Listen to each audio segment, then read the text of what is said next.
Hello दोस्तों, कक्षा 10 हिंदी के इस वीडियो में आज हम कवि देव द्वारा रचित विभिन्न छंदों का अध्ययन करेंगे।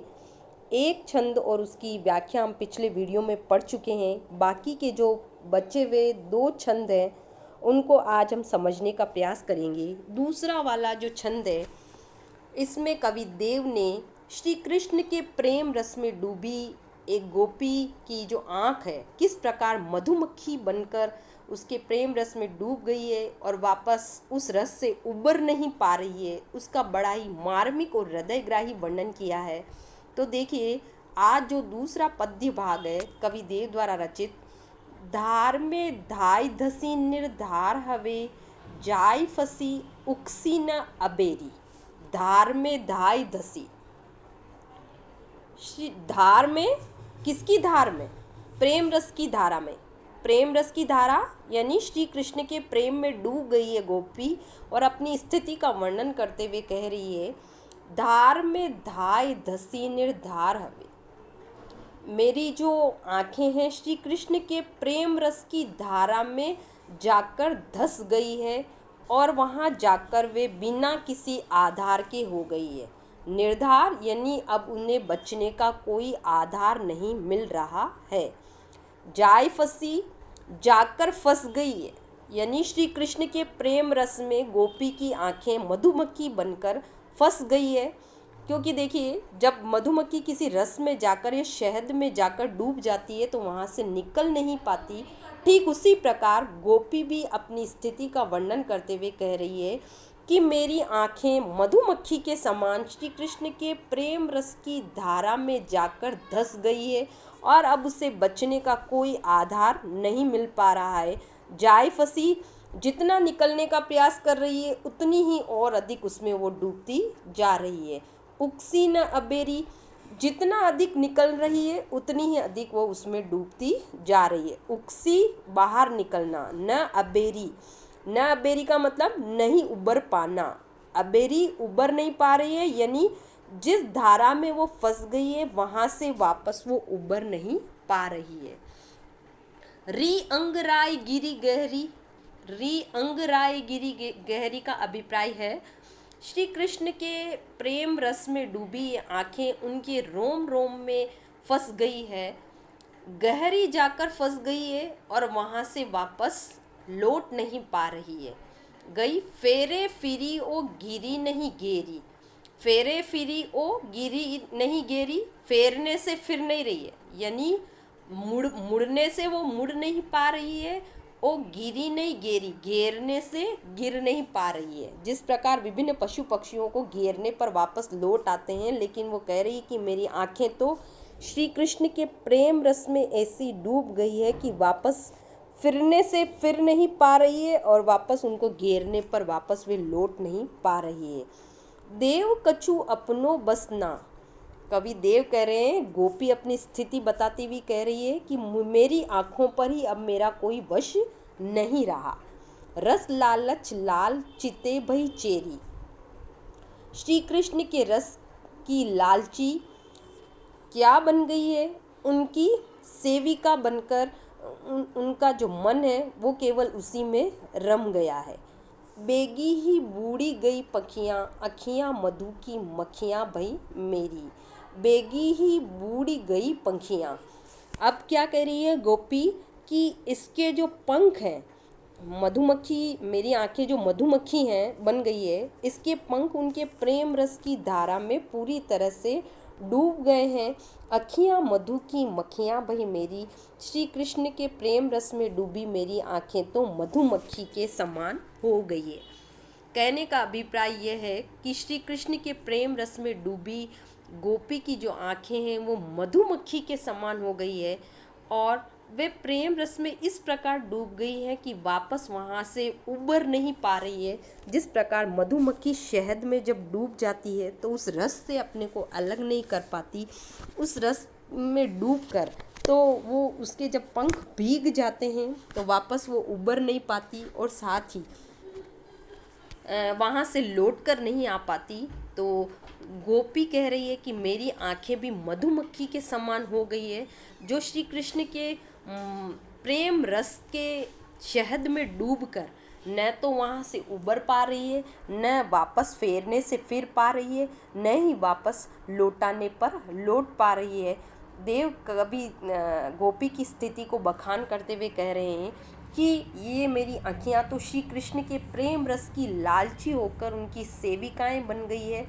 अब इन पर मेरा कोई वश नहीं रहा है। इनके पंख उनके प्रेम रस में पूरी तरह डूब गए हैं। मेरी आँखें तो मधुमक्खियों के समान हो गई है, जिन पर अब मेरा कोई वश नहीं है।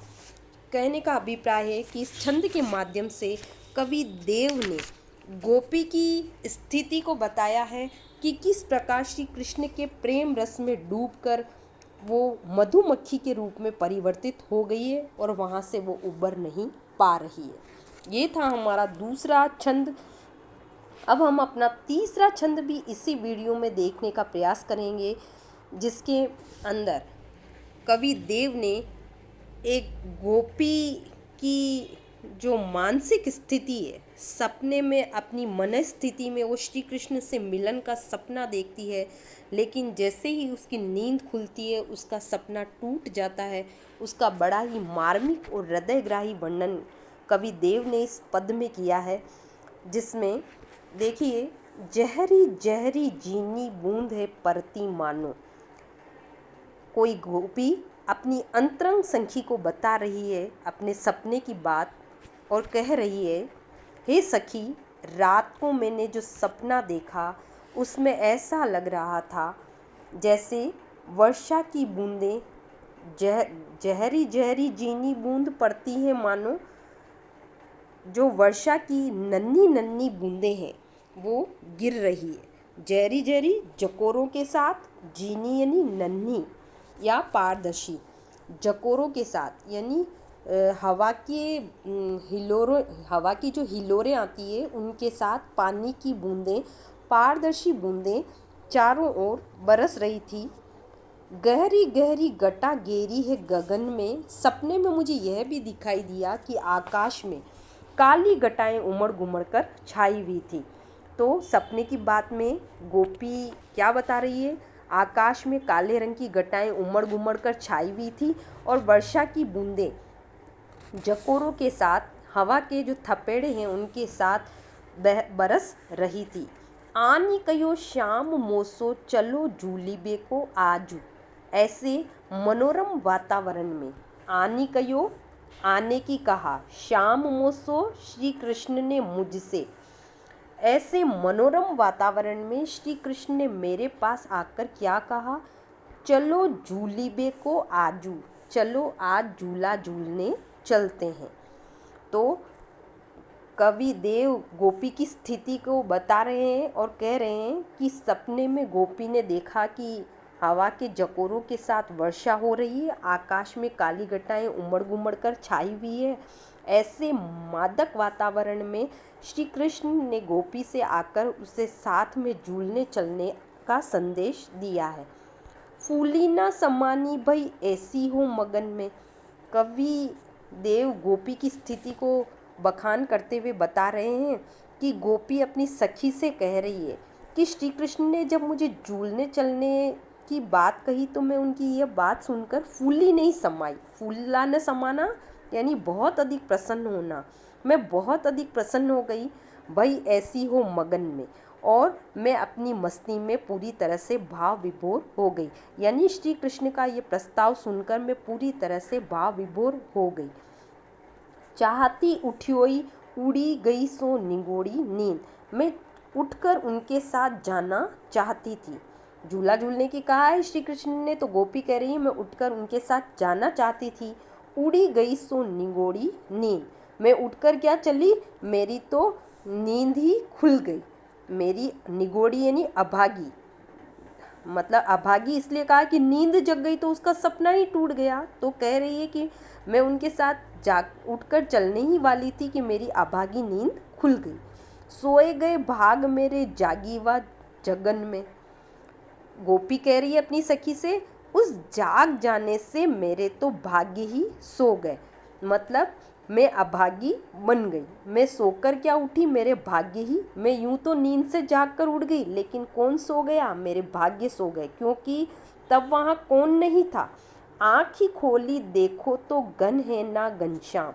जब मैंने आँखों को खोलकर देखा तो वहाँ न बादल थे और ना ही वहाँ पर श्री कृष्ण ही थे। घनश्याम आया है श्री कृष्ण के लिए, घन का अभिप्राय है बादल से। आँखी खोली, आँखें खोलना, देखो तो चारों ओर देखा तो न तो वहाँ पर बादल थे और ना ही वहाँ पर श्री कृष्ण दिखाई दे रहे थे।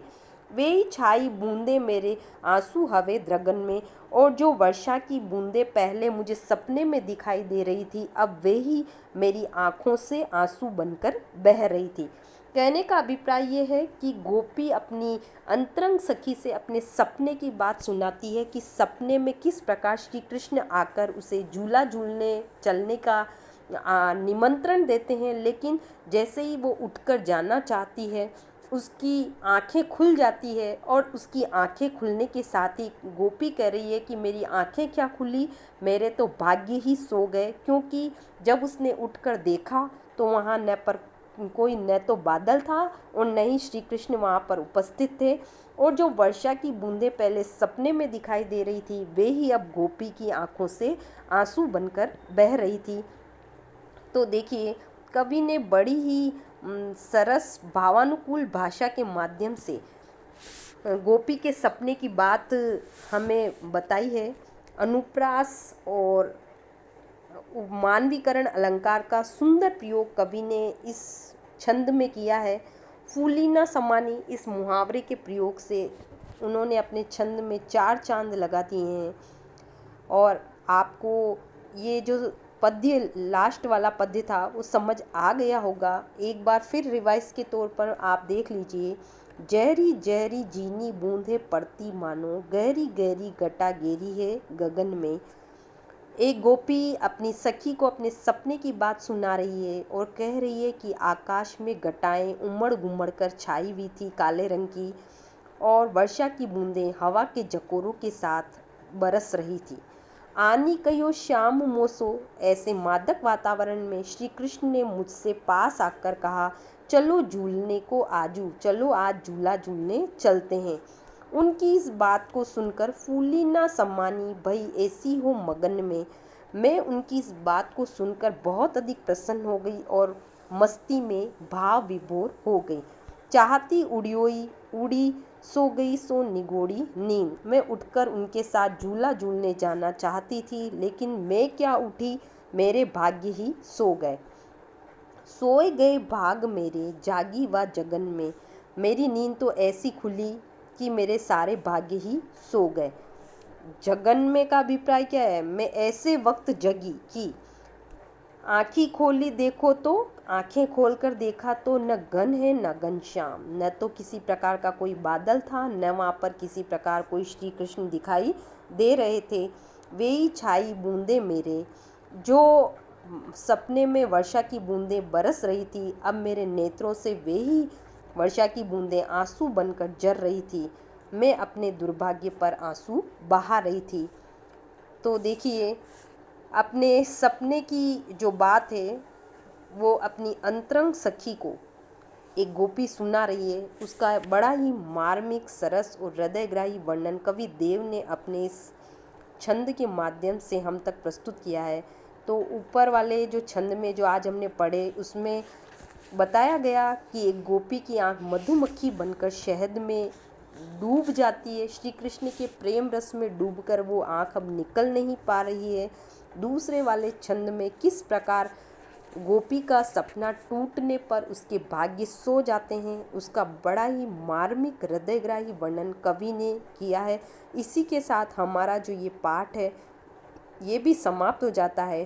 पाठ के पीछे जो लघुतरात्मक प्रश्न लिखे हुए हैं, आपको उनके उत्तर अपने होमवर्क कॉपी में लिखने हैं। निबंधात्मक प्रश्नों में आप केवल प्रश्न नंबर 10 करेंगे, बाकी आपको और कोई प्रश्न नहीं करना है। व्याख्या में यदि आपको कोई दिक्कत है तो आप मुझे मेरे व्हाट्सएप नंबर पर कॉल करें। धन्यवाद।